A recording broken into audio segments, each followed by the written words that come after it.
This is about the mind in meditation. The mind is restless, unsteady, hard to guard, hard to control. The wise one makes it straight, like a fletcher straightens an arrow. How good it is to rein the mind, which is truly unruly, capricious, rushing wherever it pleases. The mind so harnessed will bring one happiness. Your worst enemy cannot harm you as much as your own unguarded thoughts. A well-directed mind creates more happiness than even the loving action of your parents. That's by Joseph Goldstein. So,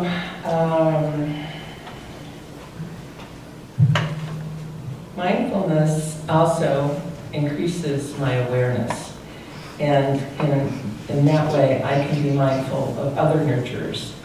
And some of them who literally pop up in my life. I was riding my bicycle back to work one day, and it was really hot out. And I have a couple of steep hills, one right after the other. I was halfway up the second hill, and I probably looked like I was just going to collapse any minute.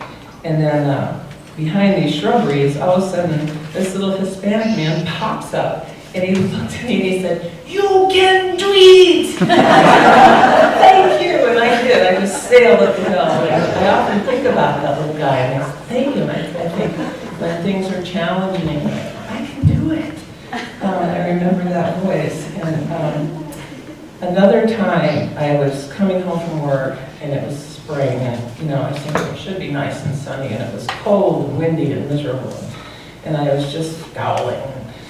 All I wanted to do was get home and enjoy a wonderful supper that my husband had waiting for me. And I got caught at the crosswalk in front of St. Luke's. So I'm sitting there in the car, and I'm probably scowling. And there's a little girl walking across the street, and she's holding her daddy's hand. And she has no hat, no gloves, her coat's whipping open, and her dad doesn't have a hat or gloves. And I'm thinking, oh, that little girl should have her coat zipped up and her hat on. And so the little girl walks across the street holding his hand, and all of a sudden, she gets to the other side, she pulls her hand away, she turns around and looks right at me and grins from ear to ear and goes, I just melted. I just thought, oh! So they're out there, and knowing who or what encourages you. And you really know you're nurtured. You feel nurtured when someone or something brings out the best in you. And sometimes you have to be your own cheering squad, because there are some people out there that really will try to bring out the worst in you. And so at those times you have to rely on your own inner strength and nurturing. I have a little story here. And I can't even remember where it came from. I think one of my clients gave it to me. This is a person who gives me frogs, and so I leave her frogs in my office, and for some reason other people decided that I like frogs. So this collection of frogs is growing and growing, and I don't even like frogs that well. They're in my office. So this is a story about a group of frogs. A group of frogs were traveling through the woods, and two of them fell into a deep pit. All the other frogs gathered around the pit. When they saw how deep the pit was, they told the unfortunate frogs they would never get out. The two frogs ignored their comments and tried to jump out of the pit. The other frogs kept telling them to stop, that they were as good as dead. Finally, one of the frogs took heed to what the other frogs were saying and simply gave up. He fell down and died. The other frog continued to jump as hard as he could. Once again, the crowd of frogs yelled at him to stop the pain and suffering and just die. He jumped even harder and finally made it out. When he got out, the other frogs asked him, "Why did you continue jumping? Didn't you hear us?" The frog explained to them that he was hard of hearing. He thought they were encouraging him. So sometimes we need to ignore those people around us, the ones that are negative. That negativity can be really contagious. And just rely on our own inner hope and encouragement. So self-nurturing, pursuing the things that help us grow. Those things can be tough at times. learning a new skill, taking the time to devote to learning that skill, leaving home, getting a new job, making a friend, trying things that appeal to us even though they may be scary. How do you challenge yourself to grow?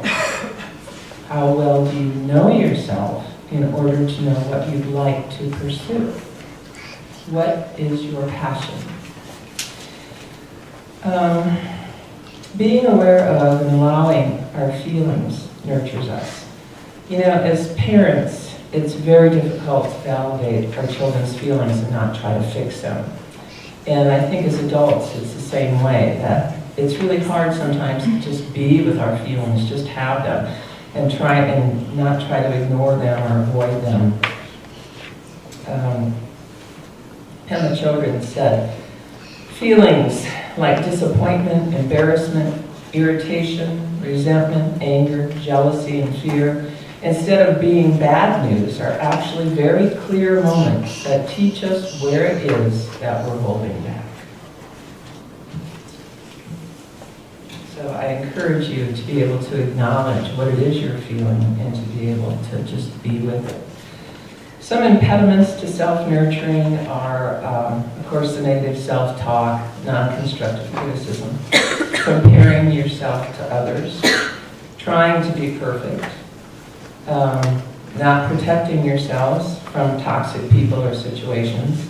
And some people you have to be around, and you take them in small doses. Procrastination, sarcasm, meanness, depleting and overextending ourselves. Just a word on martyrdom, you know, it's really important to be able to say no when you need to, and just say it. No one likes to be around a whining martyr, but we'll all tolerate them if they do those things that we don't want to have to do. So, don't be a martyr. So, self-nurturing is about knowing yourself, parenting yourself, disciplining and challenging yourself, and protecting yourself. Some of the best parenting advice I ever heard, and I don't know where it came from, my husband might, but he's the one that turned me on to it. It says, as far as children go, marinate them in a whole lot of love until they're really effing juicy. So, marinate yourselves in a whole lot of love until you're really effing juicy. We devote our time and attention to what matters most, and so let it be you. Take the time today to pursue something that nurtures you.